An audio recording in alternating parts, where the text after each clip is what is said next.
You know, it is a moment that families look forward to, the birth of a child.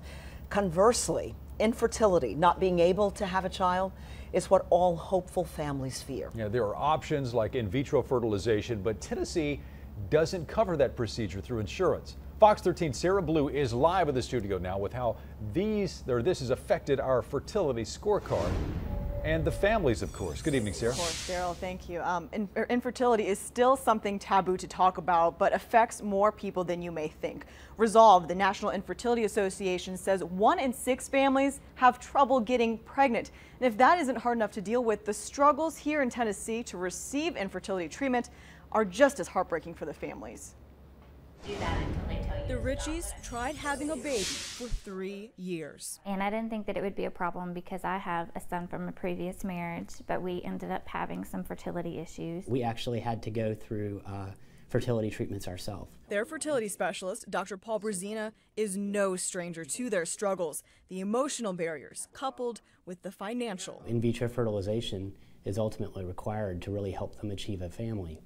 And that can be as expensive as $10,000 or $12,000. Out of pocket, I want to say it was about $8,000. In most insurance programs that we see here, it's not covered at all. And for the Richies, it was their only option. According to Resolve, the National Infertility Association, there are only 6 infertility specialists in Tennessee that are certified by the Society for Assisted Reproductive Technology.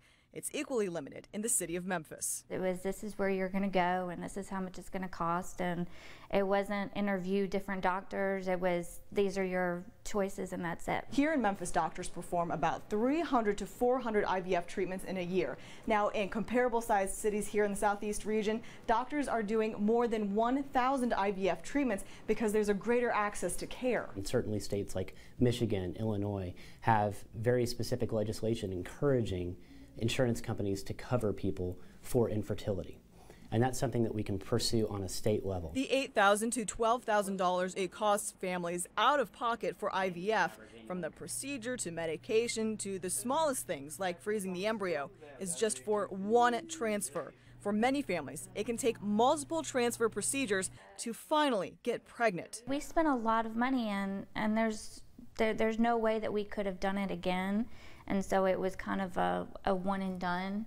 And I think that I would be heartbroken right now to know that we paid so much money and we weren't pregnant and we couldn't afford to do it again. The financial burden brings on so much more than any woman should have to deal with going through the process. The financial burden, no state health insurance assistance, the lack of specialized clinics. It's why Resolve's recent fertility scorecard ranked Tennessee number 42 in the nation for, quote, fertility friendliness. Only 5 states, including Maryland and Illinois, scored an A. It got a D ranking, and I don't understand, you know, what is going on in our state, that there's not more options for people that want to have kids. And for me, it would be seeing what we can do to progress from that. Elizabeth Ritchie and doctors encourage people to write state legislators about providing insurance coverage for IVF treatments. Brezina says nationally, a bill called the Family Act was put on the table in May this year, proposing to offer a $12,000 credit for IVF to those who qualify. That would actually help cover significantly the cost of fertility treatments. And so we really encourage people to get in touch with their congressmen, get in touch with their legislators, and try to push this legislation from a grassroots sort of base. Elizabeth and Tim Ritchie are lucky. They could only afford one IVF treatment, and it took. They are now expecting a baby girl in October. I feel like we've accomplished like the world, you know. I feel like the 2 greatest shocks where you may not have a child and it's a girl. We, of course, pass along our congratulations to the Richies.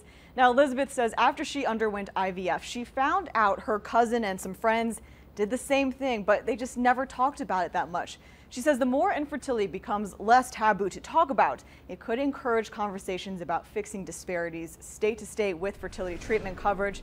Now, we have links about infertility treatments and legislation like the Family Act posted with this story on our website, myfoxmemphis.com. And of course, we've also posted the fertility scorecard interactive map for you to explore yourself on our MyFoxMemphis Facebook page.